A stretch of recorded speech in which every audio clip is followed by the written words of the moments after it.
All right, we're live here. We are Small Town Poets, and we are here live on Facebook and YouTube. Oh, and how you guys doing? Say hello, guys. Hello, guys. Hello. Hey, that was our last one. That's phenomenal. And there you have it, folks. Small Town Poets Live. See you next time. That's right. That's right. That's all we have to say. This is what the kids call a live show these days. So, yeah, we're here. We're here. The rest of us are. The rest of us are here. It's cold in the Northwest. It just froze up. Yep, literally. Okay, well, somebody else is going to have to host this thing. You're doing a great job, Dan. Go for it. Hi, I'm Danny Stevens, and our guitarist has been frozen in time. He'll be back. Meanwhile, none of us have anything prepared. Oh, there he is. There he is. That's usually what happens when he's solo, right? Welcome back. The internet these days. There you go. Am I right? It works fine until I try to do something important. Yep. So, all right. We're live. And if you're watching this, say hello in the comments and let us know where you're watching from. Hello. And I'm talking to those watching, guys, not you. Miguel, we know where you're at. Hello. Miguel's. So, and if you want to ask us a question about the new album or life in general, feel free to ask in the comments. We can see them going by down the side. Oh, Michael, look at you saying hi in the comments while being on the show. That's some real crazy stuff there. So, guys, release date, new album's out. Initial thoughts.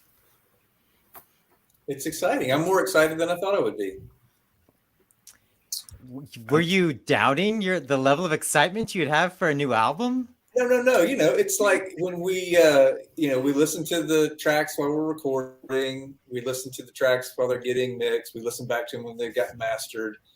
And there's been some space in between, listening to the mastered files and now listening to the release, even after we had the pre-release that we were sharing out. So it's just, I was more excited kind of, listening to it on shuffle on Spotify, hearing a different take on the order than what we picked for our quote unquote album sequence. And yeah, it's been fun. Yeah. All right. Yeah. We've got some people saying where they're from. We got New Mexico, Colorado. Rhythm. Yeah, we got Craig in New Mexico. Bob. Hello, Bob. He's in Ohio. We got Marcos in Brazil. We need to get down to Brazil. Marcos, you need to help us make that happen. Of course, awesome. We've got Joel is with us. It just wouldn't be the same without Joel. What's up, Joel? Hey, Joel. Tim's in Tennessee. Yeah, and I should say that Tim, he said on Facebook today that he's in the hospital with COVID, and so we're praying for Tim, and he's gonna be good. Yeah, totally. And then, Jorge said, he saw us in concert in San Antonio, Texas in 1998, around there. Now he lives in Monterrey, Mexico. I remember meeting that guy. He owes me $5. Miguel quoted a poem once that said, "San Antonio, give me a yo." Yo. San Antonio, give me a yo. In Texas. In Texas. Yep. I remember the San Antonio show. So anyone else have some thoughts about the release day? Michael said it was more exciting than he expected. I'm very, very excited because I'm very proud of this record. I think,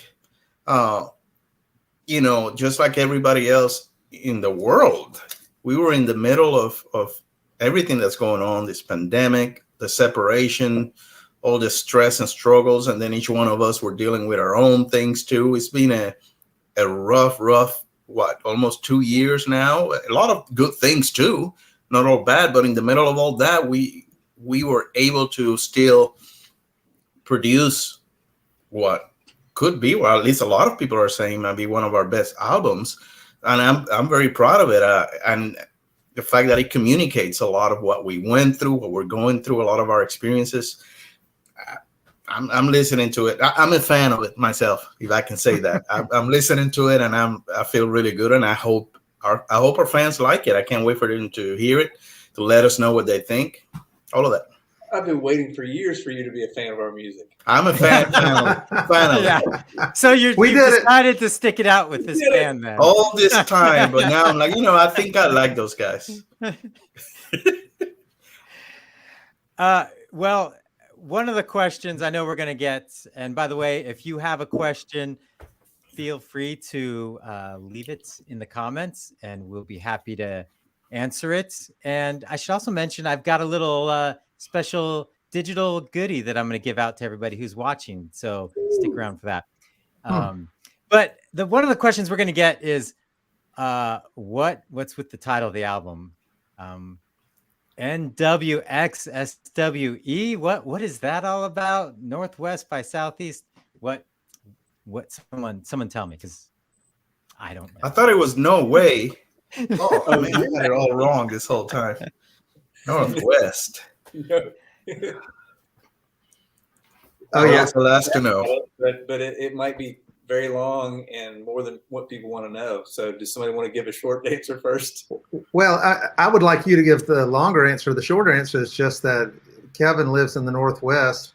The rest of us live in different parts of the Southeast, and we did writing sessions together in both corners of the country for this record. That's the short answer. I think they want to know the long version. And that's where we had a song when we were in this first writing sessions. We had a song that we gave the working title Northwest by Southeast. But I think that was my intention. But I think Danny, you heard it a different way, and we're thinking about it a different way. I don't know, or Kevin or somebody. But when we started talking about album titles, we kept circling back around to that idea, and the reason I liked it was because of that very thing that you said. We started in the northwest corner of the United States for 4 or so days writing these songs, and then it all culminated in summer band camp in Broxton, Georgia, in the southeast, to track most of the songs, the rhythm section, stuff like that, at Broxton Studios. And so that's the Northwest by Southeast connection. One of the reasons I really like the name is because I kind of think it's fitting for the times. It's fitting for the music, for the songs, for where we were. But I like the idea of you've got these opposing corners. You don't think that you're going to go northwest to get to southeast, but because we live on a planet that is indeed, this is going to come as a shock to some of you guys, it's round. That's not proven. That's not true. This video is going to get blocked now for you claiming the Earth is round. You're going to eventually come around. If you go to the northwest, you're going to eventually come around back to the southeast. So it's just, there's hope for unity. That's one of the things that struck me about it that I like. It's sort of a subliminal idea that it is possible to connect in those corners. Well, and the song "Stuff We Love" starts out sort of talking about the journey to come to the Northwest to write. That's and that the first line, or the first 2 words, is actually a shout out to a band I was in here in the Portland area called Hello Morning. At least it was when it was in the scratch lyrics. I don't know if that's still what you intended with it, but oh yeah, it was a shout out, no doubt. And speaking of shout outs, transition. Jano from Arkansas is joining us, and who is it from? Oh, Mike is from Colorado. I can't see it anymore, but isn't Mike from Colorado? Mike Brunstetter. And we have he's here. We have somebody from Ukraine, Oleg. Am I pronouncing that right? And then I know Ginger Marchant from Tifton, Georgia. Tifton is where we're all, well, not all of us, where some of us are from. Hi, Ginger. Yep, there's Ginger. Yes, he is. Right. Hi, Mike. Craig had a question that I was going to ask. Yeah. But I'll put his on there. Yeah, my favorite track. Favorite track. I've got several variations of this question for us to ask, but let's start with just you. Yep. Mine. Oh, let's start with Byron then. Hey, Rose Byron. again. Mine has always been Hey Jude, but we're talking about this album, right? Yeah, Yeah. Yes. not any album. Not any album. I Yeah. think Kevin was going to say, let's start with Byron. I need to see a track list. I suddenly can't remember all the songs on the record. Go ahead, Danny. Well, I'll start. I didn't want to start because I'm going to be a Debbie Downer here. It's the last track, and I have to admit that a lot of these, being one of the principal lyricists, I can say that this album is largely about identity and who we are in Christ and holding on to that identity through some pretty hard stuff. So my favorite track is 27, the last song on the album, which is inspired by Psalm 27, where David is just crying out for the strength to get through hard stuff. And some of these lyrics on this album came from some pretty dark places because 2020 had brought a lot of tough stuff with it. That's probably my favorite. I love piano, sitting next to one. I love piano. I write from piano a lot, and that's a very rare, once in a while we'll do just a piano and vocal thing. And I would say that my intention was to have a lot more going on, but our producer, the illustrious Noah Stevens, muted everything but the piano and vocal and said, that's what makes the song work. We're going to cut out all the fluff and just go with those two things. And I think it really worked. I think it's great. I didn't have to play on it, so I had no stress. It was great. It was the absence of drum and absence of stress. I would say for me, I don't think we've ever done a song quite like Real Time before. The version of straight ahead pop rock that it is, it's kind of pop 1 minute, it feels crunchy the next minute, and it's huge fun to play. So I would say that one's probably my favorite on that end of the spectrum. But I will also agree with Danny. Sometimes there are songs that I'm sure we've all listened to over time where you remember the first time you heard it. You can almost picture the exact moment when you heard it the first time and it stuck with you. So I'll go with Danny on 27. And that is the first time he played it at a piano, just in that room in the studio there. After he was done, there was a silence and I was teary.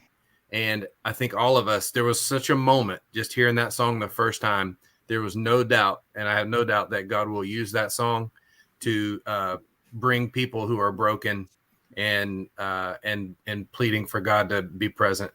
I think it will completely work. And that's that moment. I'll never forget that moment, hearing it for the first time, and I hope other people hear it and are moved the same way. Yeah, that was an amazing moment in the studio because it might have just been the three of us, Danny and Byron and myself. Yeah, and Danny was singing it. So I'm all for Danny singing the next one. La la la la.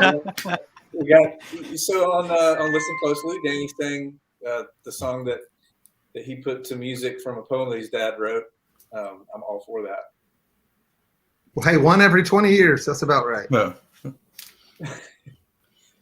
And what is the meaning of the number other question, 27? Miguel? It's just the 27th Psalm. Psalm is a book of the Bible. One of those. Hey, this morning, listening to it with my family this morning. My daughter was asking me about it, and I asked her to just go get the Bible and read Psalm 27, and I made her connect the dots. So it was kind of a cool 12-year-old daughter and daddy moment when she got to see what we were singing was actually scripture and based there. So that was cool. The hard thing of picking a favorite song is there's songs I like for different reasons. The song that surprised me the most, probably, of how much I loved it compared to where it started from, and we'll have to do another live stream where we dig into some of that stuff and can play or show some of the stuff that went into making it. But I think was Couldn't See It, because that one, and that was one of the last ones I actually did guitars for because I just didn't know what to do with it.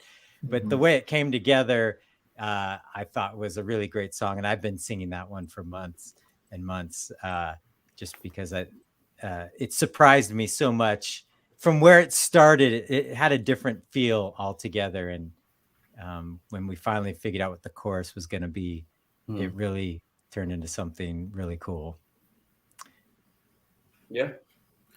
Well, I guess for me, a lot of what Kevin said. I like different songs for different reasons, but at the beginning, 100 Ways was one of the ones that was really, capturing me right away. Couldn't see it. It still moves me. But this afternoon, I was listening to the whole album again, and I actually messaged the guys all teary-eyed, and it's because I had just finished listening to the last song, 27. And it really, really moved me this time beyond, because I was really, really listening to it this time instead of just listening to it like with the ears for mixing or what needs to be changed, but just listening. And when the album ended with that song, I got it. I got the message. And like Byron said, I hope other people get that same message too. Well, I think it's hard being in the band and somebody who's a part of the music making process. There's so much that you're like just trying to listen for various reasons. And it's like, is this good? Does this part work? You've heard it 1,000 times. You don't know what you think about it anymore. And so it's like at this point where we can actually just sit back and listen because we're not trying to do something or fix something or change something. And just listening for what it is. And James Fagan just said, Byron, the best drummer in the business. Woohoo! There you go. Hey man. Hey man. Yeah, there it is, right there. It looks like he might be the best fisherman in the business. You see that? Yeah. Dude, Byron, he outdid himself on some of these tracks. Yeah, for sure. Yeah. Again, Right, 27. Check that one out. It's a great drummer. No, believe me. Some great drum stuff on Believe Me. Yeah. Chris has a good question. Shout out to Chris. And what machine generated the tone on that? So Danny, anyone can weigh in on their favorite synth sound. I didn't see the question. I don't see the question. What Favorite synth sound on the record. Oh, or favorite favorite guitar tone. well, we used that Juno 106 from the. If you don't know us, that's a keyboard from the 80s that Noah, who produced the record, has made some modifications on, and we didn't use computers for much of the keyboard stuff here. We used a piano and we used that synthesizer, and then Noah has these other little synthesizer. I wish I were savvy enough to talk about it, and he's not here. But, like at the beginning of Couldn't See It, it may sound like that we bought a loop and put it at or used a loop at the beginning. No, Noah took all these little synth box things and he hooked them all together, and he spent about an hour just turning knobs and like a little mad scientist in his lab, and I was sitting there going, I hope this works. I hope this is worth keeping because we're putting a lot of time into it. But there was a method to his madness, and it's a pretty cool way to start the song that I never would have thought of. That's one example. And I also like the way there are places in the songs I was thinking about today. I'm blanking on what song it is, but we would normally probably use strings to go arco type strings to chung chung chung chung chung chung, and we instead pulled up a similar but very distinct synth sound on the Juno and went cha cha cha cha cha cha. So those are some of the thoughts. Jung versus cha cha. That's what Chung chung chung chung cha cha. A little more chun chun, a little less cha cha. A little less cha cha. Yes, that's exactly right. That's studio speak. My favorite synth sound on the record is all the bass. That we just did all the bass in synthesizers instead of Miguel's. Instead of using Miguel's parts. Yeah. So, but Miguel didn't know until now. I now have to learn the songs to play them live, but I didn't know, like I didn't play those parts. Oh, it's whole keyboard. I have a vote for guitar tone. Okay, I want to hear it. What was the song I said I liked the most? 20s in California. I don't play on 20. You said Monaco. You said real time, but now you're talking about Monaco. Real time. Real time. Yeah, real time. Real time, yeah. So when you say the word California in real time, Monaco. that's what I'm saying. It's Monaco. That's what I said. I don't know why you got to listen. There's something wrong with this thing. No, Monaco. I love the fact that you say the word California, and his guitar tone with the little lead line right after it sounds like a traditional Southern California surfer guitar tone to me. So I thought that was a perfect combination. Yeah, that's good. That guitar track was recorded in a hotel room, either in Atlanta or Florida. We were in Atlanta. We were in the Maybe. Sheraton in downtown Atlanta Oh, on our yeah. Christmas tour 2019, and we turned it into a little studio for a day or two. Yes, we did. There's 3 guitar tones. I'll make it quick. I know I'm the guitar player, and I could talk forever about guitar tone, but I always loved you.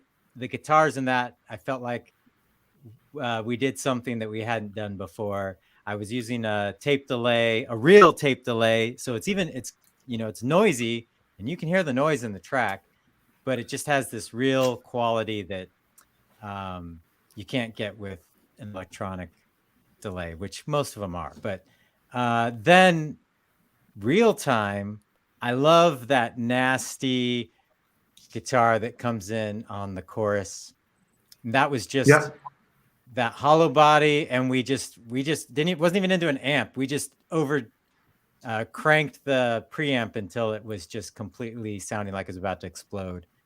And then 100 Ways, because it's got this dotted eighth delay on it, which is super hard to record to get it tight.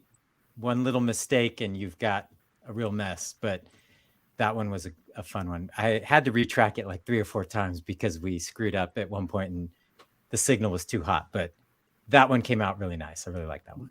Yeah, I love the space that creates in that track. My favorite song on the record is the first one, See the Future.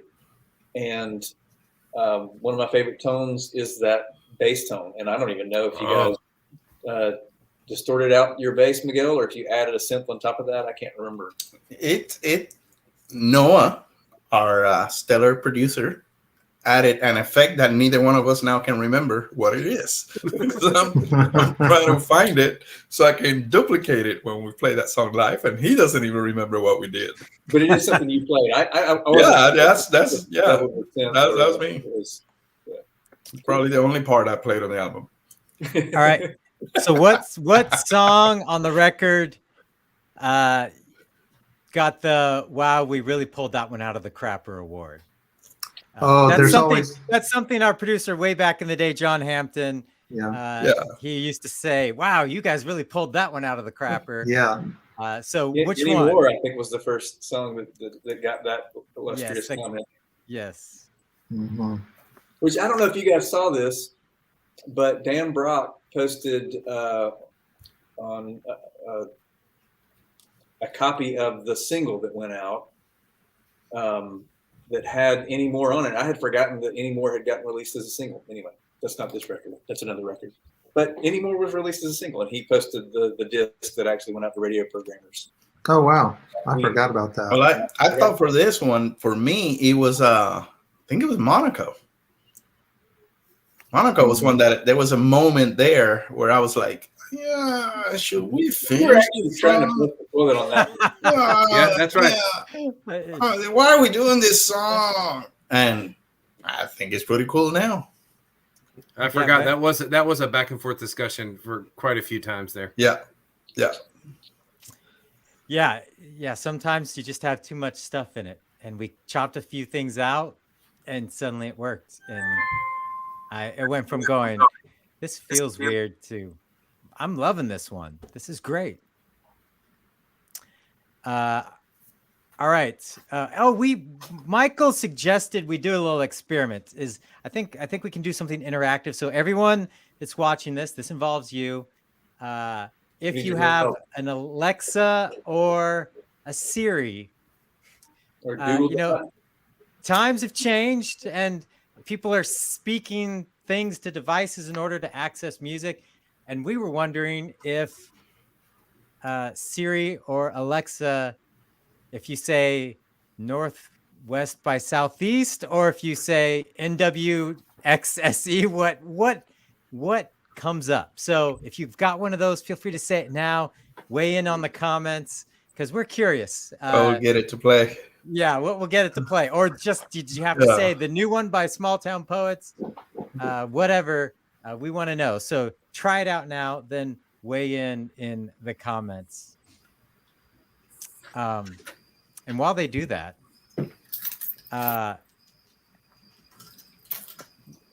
we sort of hit on this, but I didn't know if there was any specific musical moments in the record that you find particularly moving. I know, Byron, you mentioned 27 as a song, but any little particular musical moment you love? There is.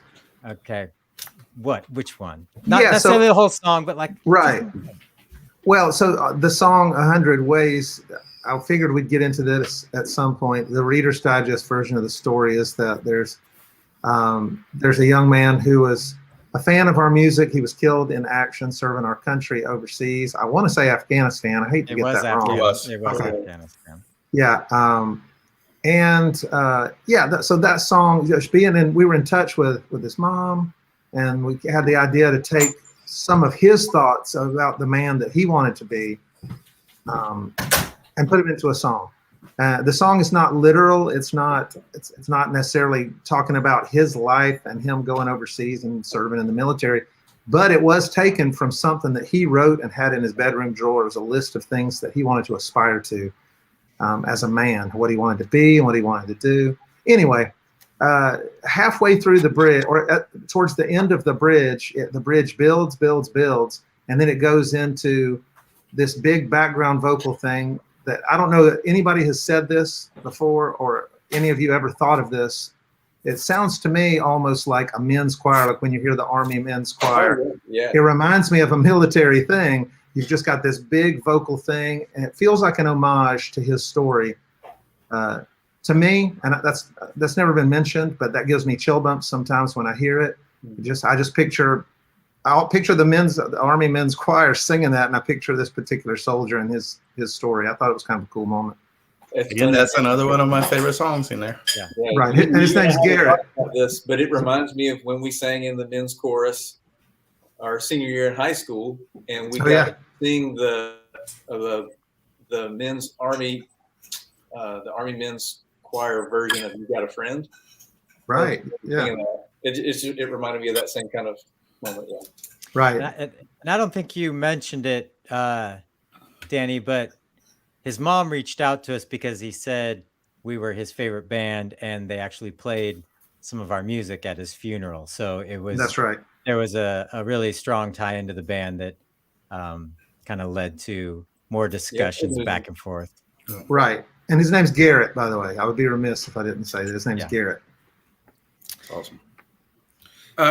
So many of the songs, the bridges, have great payoffs, and it's emotional to play them and listen to them. It was emotional to record them because you could feel the when the bridge was doing its thing, that it was taking you to the next place, and some of those impacts where the bridge lands going into the next portion of the songs are powerful. But I'll say my favorite, again, I could go back to 27 again, but at the end of 27, the song is about calling out for God to be near and to feel his presence. And then the melody from Always Loved You plays instrumentally at the end, kind of in a sneaky, sly way. But as you listen to that song and listen to the long outro, and if that melody from Always Loved You comes back, it's kind of the answer.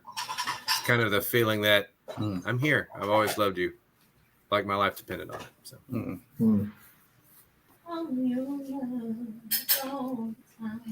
And hey, say hi to David Thomas. You see David on there? You remember David? Yeah. Hey, David. Oh, he's got a question. Yeah. Yeah. It rocks, buddy. There's some rock on there. Absolutely. David, I dropped the link in the comments. Click on the link. You'll get right to it. And there's we were joking during the recording of this.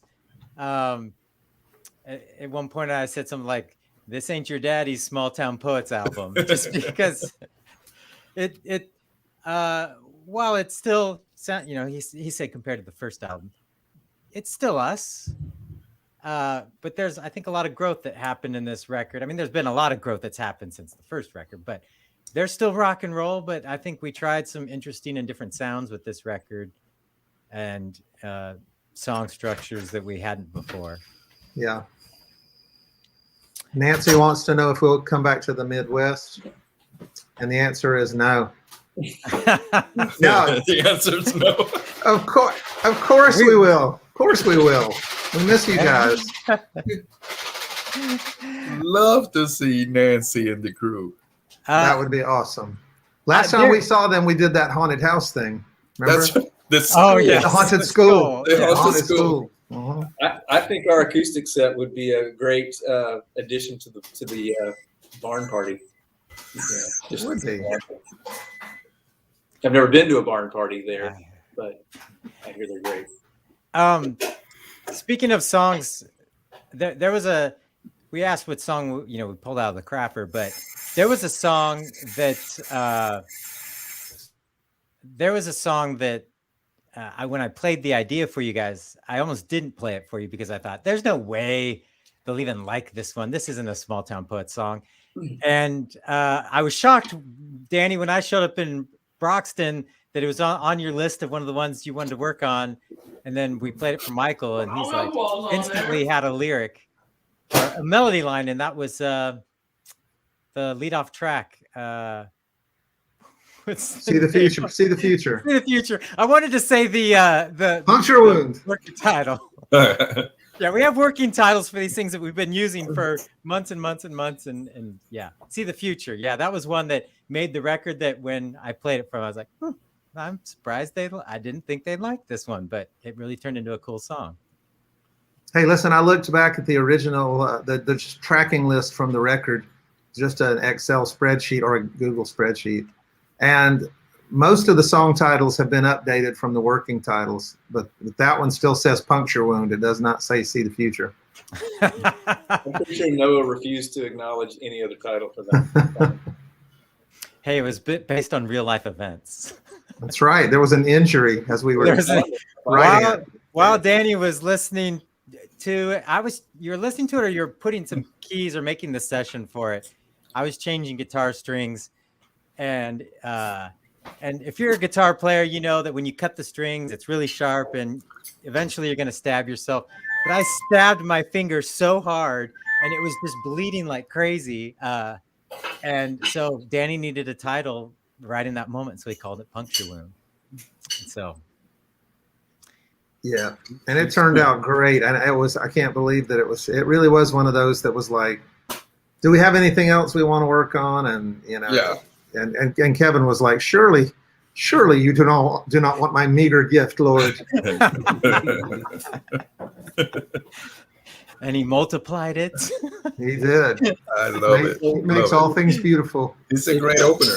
A couple of questions, Kevin. I don't know if you've seen them. You're doing a great job moderating, so maybe if we've already answered this, then forgive me. But Participation Ribbon Champions asks, I'll put that what one was on. the hardest song to put together, which is kind of in the same vein that we were just talking about. Yeah.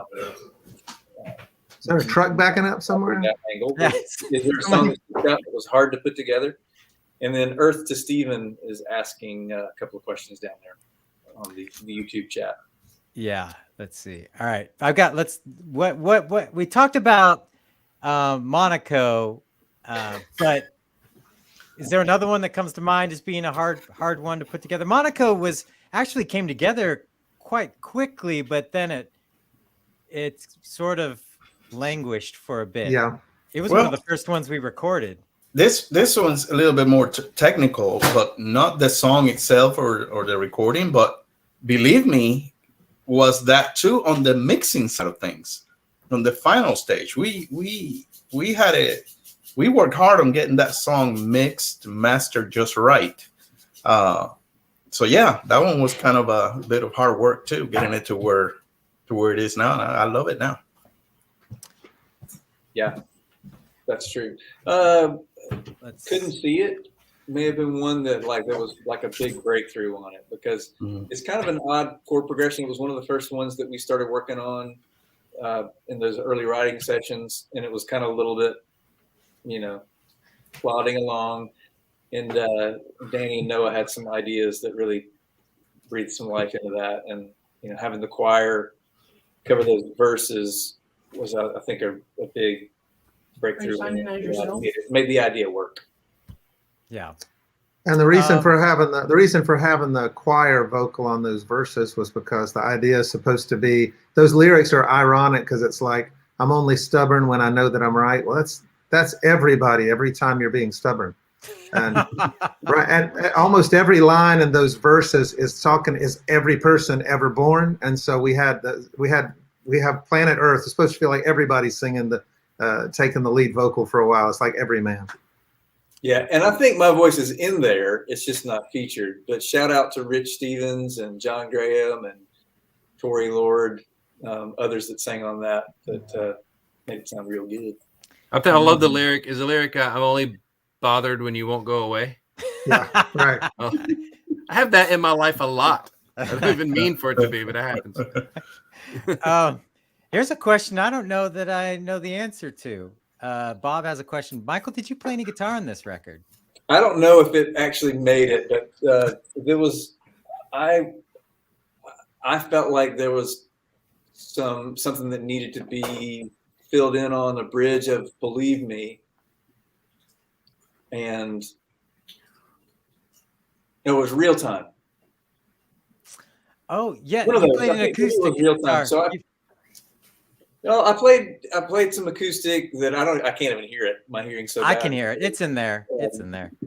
On Monaco, but Yeah. There's a little lead line that I sent to Noah. I was like, hey, this is horrible. Don't use it. I just, threw up the Pro Junior. I don't know what, I threw up an amp real quick and played a little filler ear candy kind of thing in one of those bridges. Maybe it's Real Time.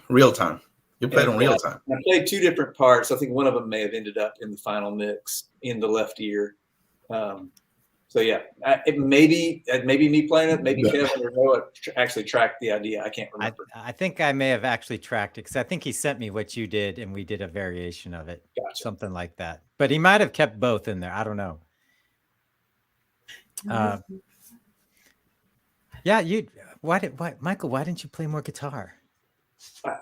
It's my goal for the next one to actually get some guitar in there. You're playing all the guitar on the next record, all of it. No, we don't want. We tried that. We didn't try that before, but we used to play more. Yeah, you used to play more guitar. I know what you're thinking about. You're thinking about a couple of shows back in the early days where we didn't have a guitar player for a minute, and you were the guy, and you performed admirably. That's fun. Mm-hmm. Let's see. Earth to Steven.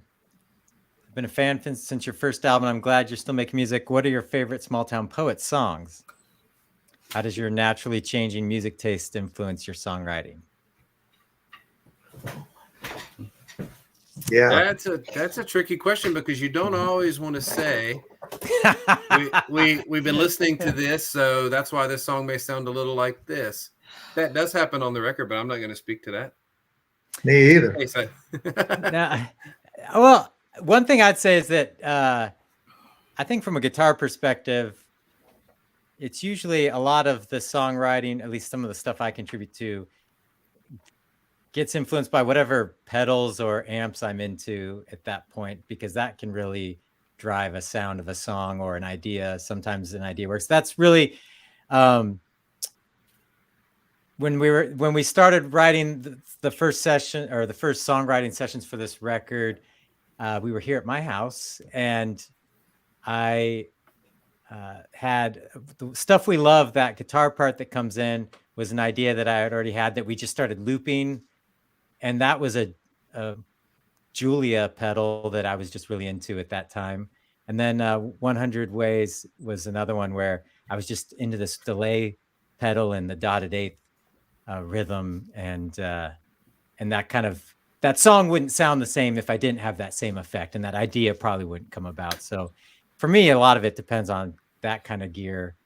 I don't know. To me, a lot of the inspiration strikes from sounds more than whatever bands I'm into, because sometimes I listen to some weird stuff that's totally unrelated to what we do. Well, we always want to grow as songwriters, and you're right, our musical tastes change. And I think of a couple of bands, not just because I think they're cool, but I think about there are 2 or 3 bands that come to mind that have been around as long as we have, and they continue to me to get better and find ways to always sound original without sounding like they're trying to do it, which is quite a task. Like Weezer, like Death Cab for Cutie, and this is one of my favorite bands, Keen. And I feel like I look to bands like that as inspiration for how to do what they're doing, not necessarily sound just like them, but to continue to be creative and grow, and our sound it develops. You can still tell who it is, but they're growing as songwriters and musicians.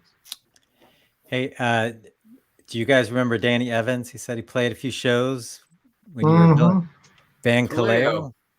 Oh yeah, Played wiffle ball together.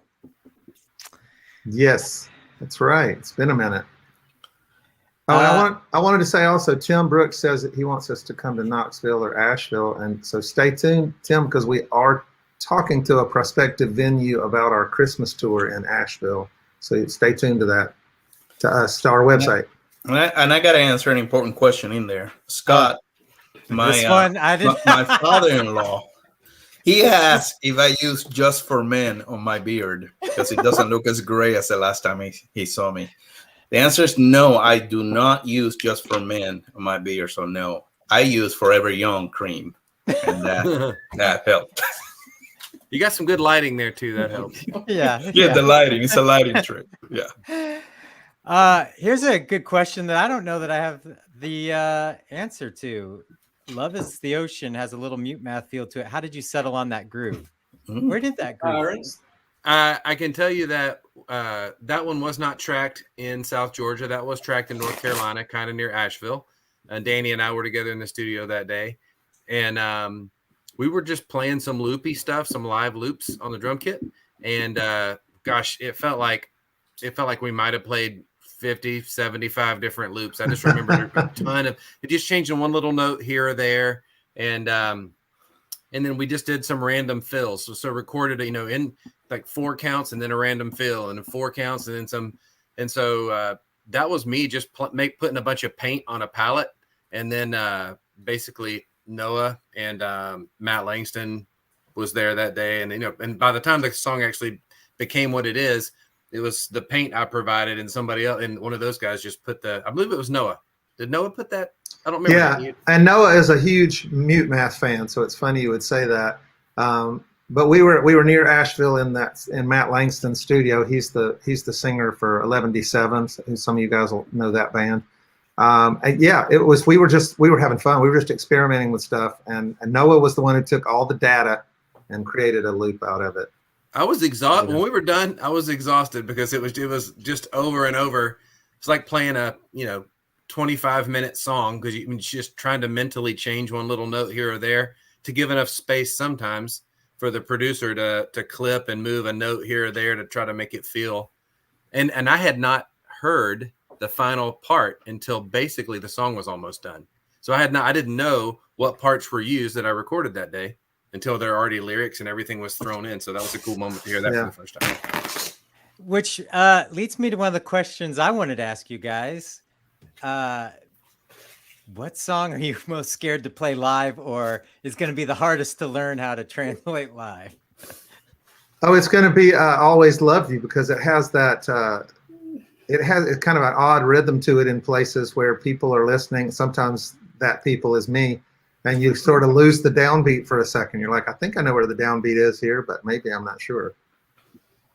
Well, I was worried about playing Believe Me live, and then we just played it. When was it?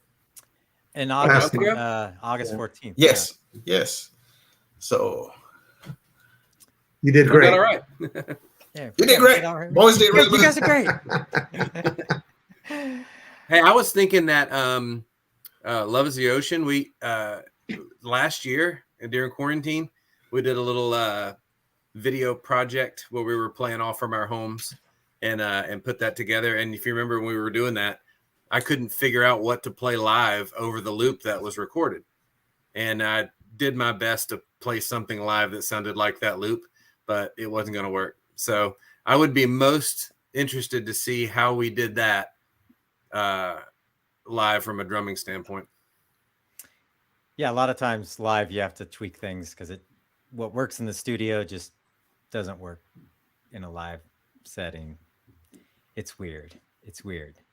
Always trying to take a record and put it on, make the transition to stage is always an interesting process. And some songs are harder than others. But yeah, believe me, we thought, oh, this might be challenging. We wanted a new song that hadn't been released yet in the set, and it came together quick and sounded, in my opinion, sounded great. It seemed like people liked it. And by the way, Danny, you saw somebody was taking care of important things. Abner gave us the Brave score. Yeah, I know. I saw that. We're all right. Everything's that's cool. a big series. That's a big series. That was good news because I'm missing it right now. All right. I mentioned that I have had something for everyone who's watching. We created a little digital PDF lyric book, and I'm going to drop a link in the chat, and you can download it. It's a nice little digital book with all the lyrics. Looks like paper, but it's digital. I think I even have a picture of it here. Where is it? Yes, that's what the cover looks like. It's a variation of the album art, and it has all the lyrics inside. So yeah, if you hit that link below, you can download. And that's really the band. Those are not models. That was really us. Yeah, we get that question a lot. Yeah, I didn't even Photoshop anybody. That's a real physique.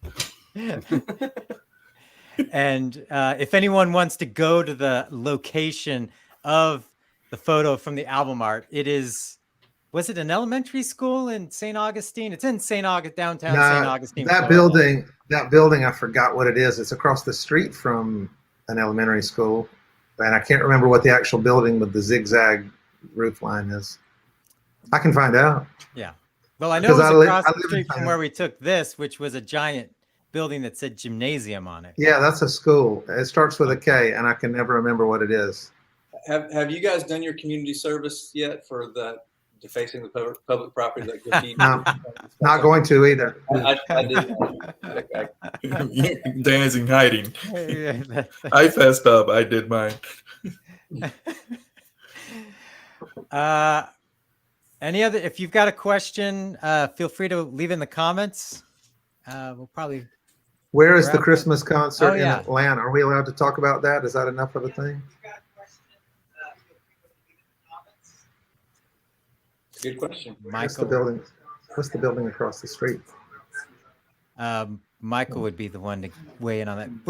We're still solidifying the details. Are you at liberty to say? Stay tuned. Yeah. Stay tuned. Yeah, we'll be releasing some of those because we've got a few more shows coming in. We do know we're going to be in Greenville, South Carolina, on December 16th, and that tickets for that are available already online. I don't know if we need to pop that up or whatever, but anybody that goes to both the Atlanta show and the Greenville show, that's actually a buy ticket to each show and actually be able to go. So it's a buy two get two.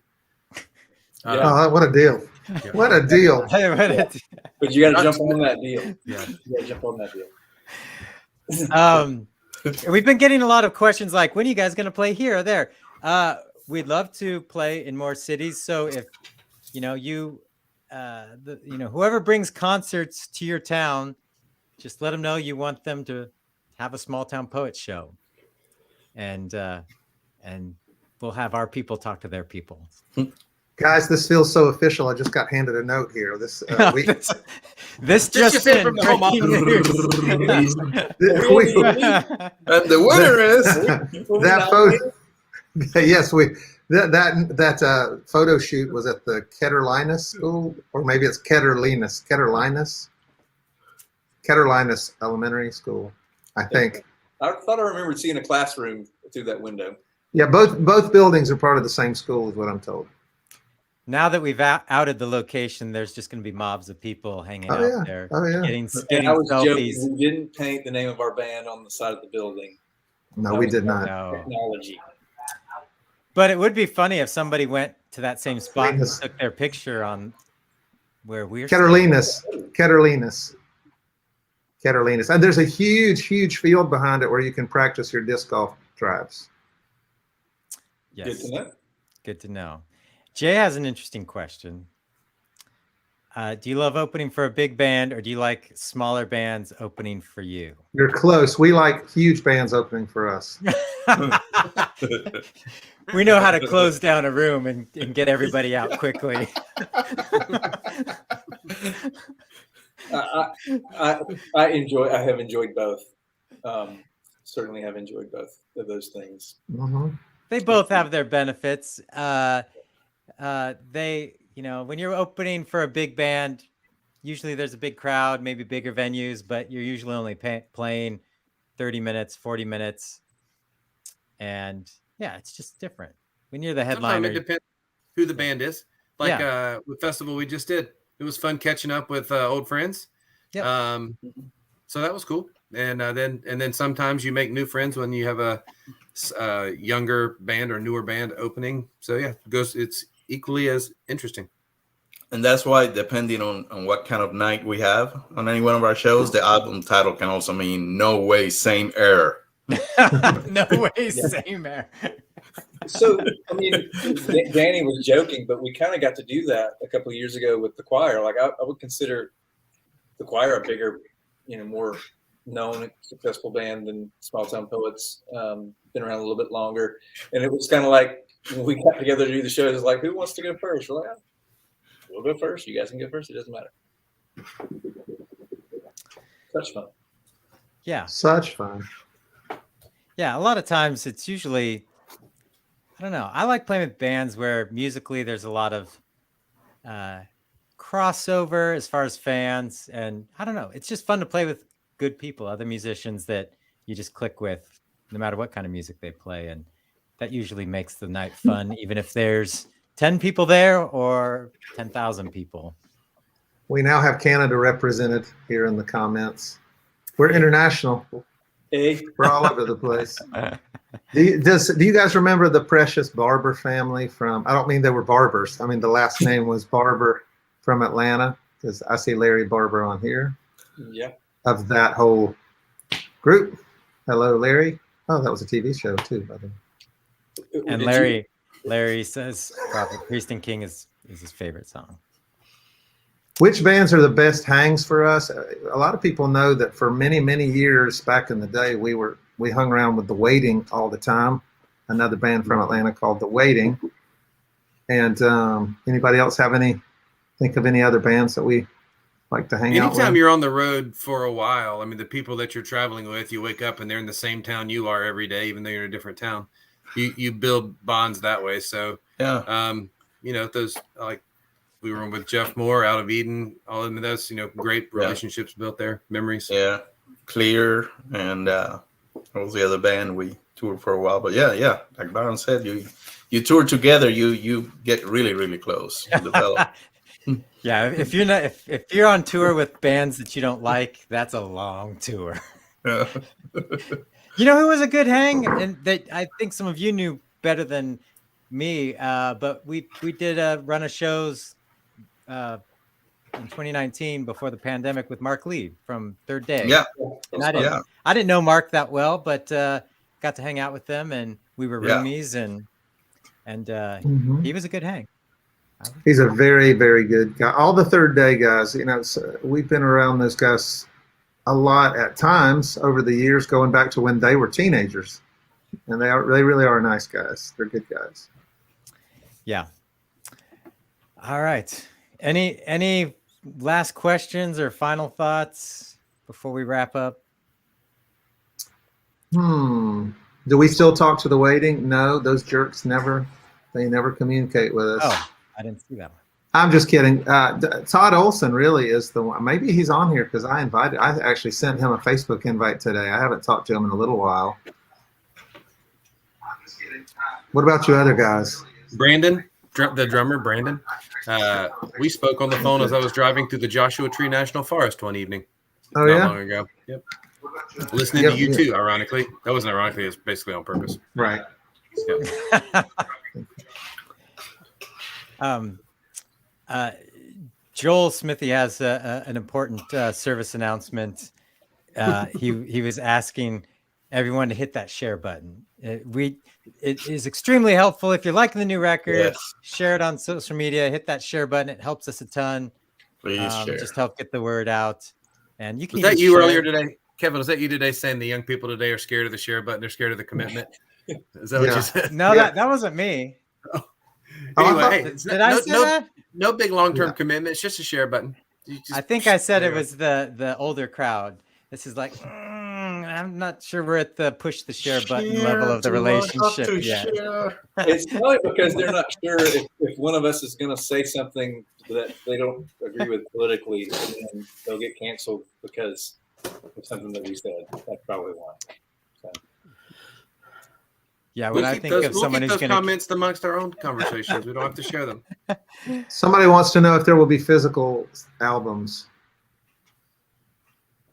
CDs? Yes. Oh, yes. I meant to CDs. mention that. Yes, we've got CDs in the works. They will be. We will let everyone know. If you're not on our email list, go to our website smalltownpoets.tv and get on our email list because we'll be letting everybody know when the CDs are in. But we will have CDs shortly. Well, it's about time we heard from Philip Stas. Yeah. It's about time, sir. Phil shows. Yeah. That's where we need to be, Oklahoma. Phil needs to book us. He just needs to book us in all the cities that people are asking for us to come and play. Well, That's true. It's true. I see that Stephanie. We'll buy a house in all of those cities, and we'll come into a house show. We'll do house houses. We'd love to do house shows. I think we should give a shout out to Stephanie Powell, who said that they got our autographs 20 years ago. Oh. Still worth nothing, right? After 20 years? Maybe $5 on eBay. Maybe. Speaking of $5, Jorge said if you get him your account info, he'll hit you up with that $5 that you said he owed you. Indiana. We could do a show in Fort Wayne. We could do a show in Fort Wayne, Indiana. We have some connections there. That's a nice town. I like Fort Wayne. Let's do it.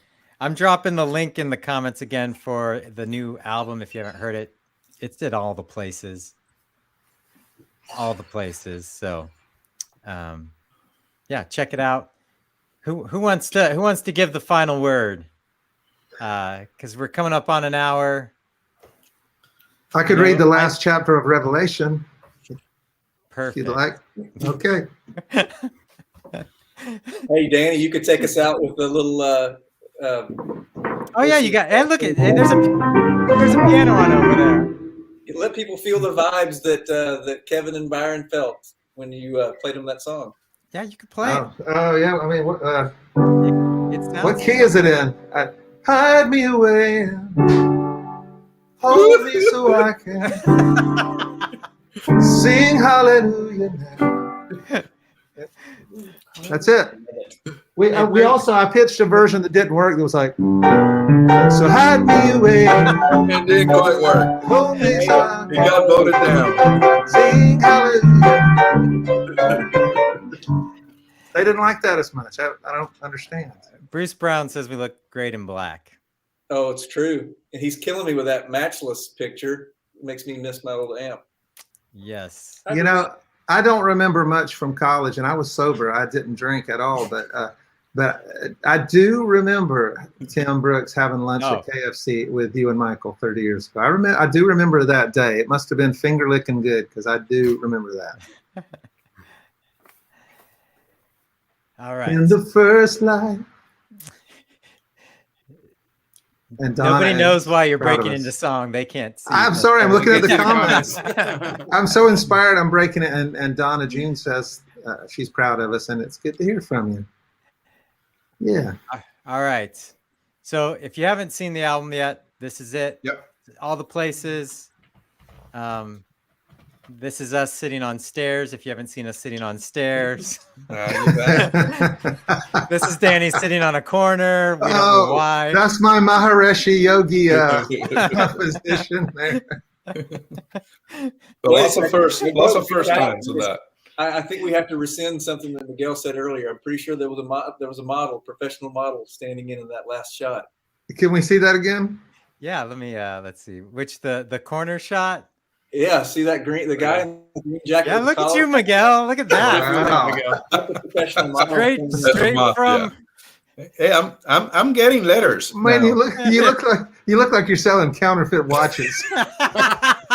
yeah, that's what's in the jacket. I'm about to open the jacket. I got 3 here. You know? Yeah, that's, he No, didn't even know man, he was out part of the shoot. He was there to I'm steal getting his some money watches. vibes from that pose. for sure. You got to do what you got to do to survive. Oh man. Awesome. All right. Well, we thank all of you for hanging out with us. Yeah. We're excited the new record's out there. Hope you love it. We'd love to hear what tracks are sticking out to you. You can hit us up on all the social media places, mainly Facebook and Instagram. That's the places we're using. Did anybody try asking their Alexa to play the music? Yeah. they did. They tried. Yeah. Somebody mentioned it and they had to say Northwest by Southeast and it came up. Oh, see, that's great. That's amazing that it does that. Mhm. Yeah. We outsource that information. Now we can let the world know. Yes. It Or is- we could have asked Alexa ourselves, but Too lazy. We're too Too lazy. lazy. who's got time for those things? I want to give a shout out to Doug Harrell, not only because he did babysit me when I was little, but also because he was our guitar player back in, when we started out, like in high school. He was older than us, but he was our guitar player for a while, and a darn good one. Right? He You was remember good. that? He was a good guitar player, and because we were in a band with him, he would write you a note to get you out of whatever class you didn't need to be on because he was the high He was the school art teacher. teacher. That's right. Good times. All right. Oh, well, hey, this is probably not for this, Kevin, forgive me, but the building that we practiced in with Doug Harrell. And when Danny says we, he means Byron and me and him. Yes. When we were in high school, Doug played guitar with us, and he is a fantastic guitar player. You should check out his some things he posts on Facebook. Fantastic guitar player. And that little room that we practiced in, it got towed down about a month ago. That's sad. There should be a historical marker. There should be. And it should be in the shape of one of those old custom padded tower speakers. Remember those? Yes, exactly. Absolutely. All right. Well, guys, it was great hanging out with you. Thank you guys for joining in. Mm-hmm. And you guys, Miguel, Michael, Danny, and Byron, it was great hanging out with you as well. Yeah. Always. Enjoyed it. I'll see you And, guys when yeah. I see you. We're playing. Kevin, you're coming to Florida next week and playing disc golf with me? Yeah. We're doing it. Awesome. We're making it happen. That's right. The rest of you are welcome to join. All right. Well, thank you all. And we'll probably be on one of these maybe in a couple more weeks to talk more about maybe behind the scenes making the record, and I don't know what else we want to talk about, but we'll be back. All right. We'll see you guys. There you go. See ya. Thank you guys. See you.